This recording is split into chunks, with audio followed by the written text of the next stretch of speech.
Aquarius season this year started off with snow and cold.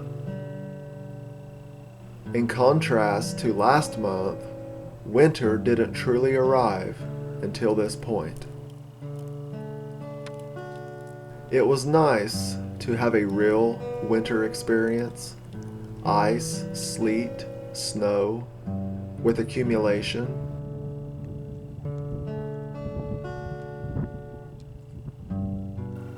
However, it wasn't too long until the cold let up and the melt began, which fits the nature of Aquarius quite well. More on that later. With the warming temperatures, I decided to try something new. I tapped my red maple tree for sap. I picked the perfect time. The drill bit was already wet when I pulled it out, so I put the tap in and put the tube on it. It turns out that a small water bottle can fill up fast, so I had to get something bigger. After about a day, I had a whole pitcher of red maple sap. I originally did not plan on boiling it down to syrup, but I figured, why not?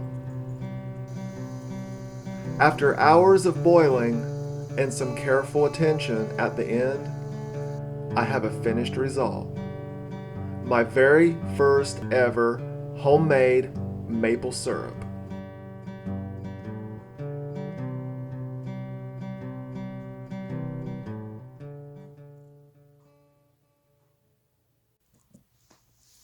This has to be the best maple syrup I have ever tasted.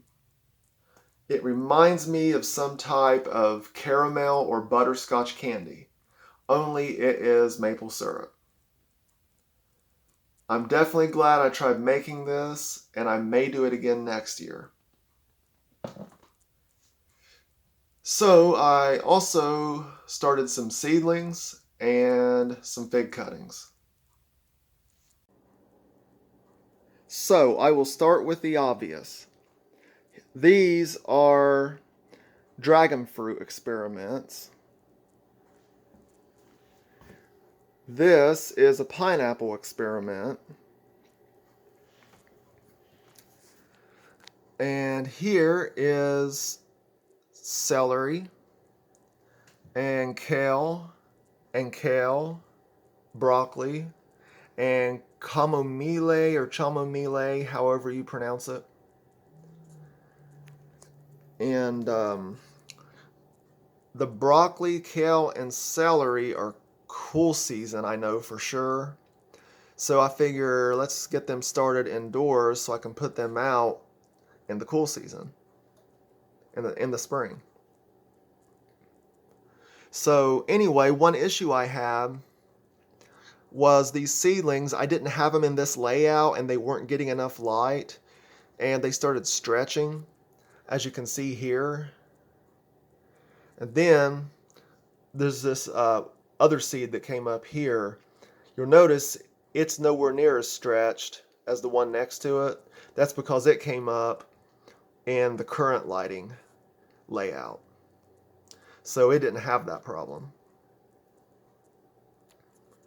The celery, a bunch of that I had to pull out because it was growing up and stretching out and falling over.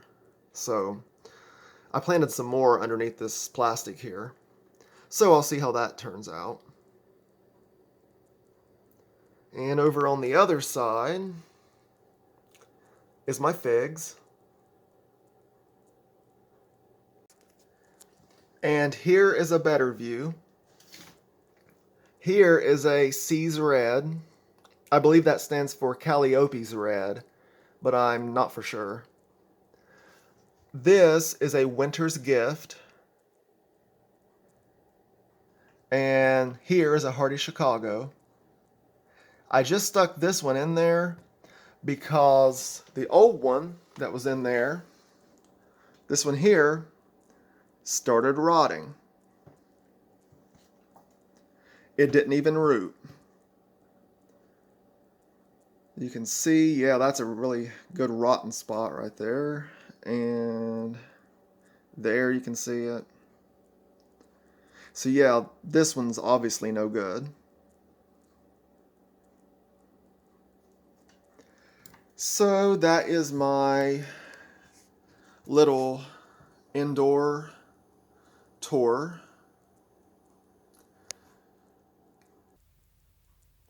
It is said that in Aquarius, the cold begins to be diminished somewhat, and rain begins to take the place of snow, and the air is made more moist. For this reason, the sign Aquarius is known as the water bearer. This Aquarius season, the weather was a textbook example of what Aquarius should be. Astrologically, Aquarius can be described as humanitarian and individualism. The two are not mutually exclusive, however, and Aquarius shows this. Aquarius is the last of the two signs ruled by Saturn. Now we head out of the darkness and towards the light.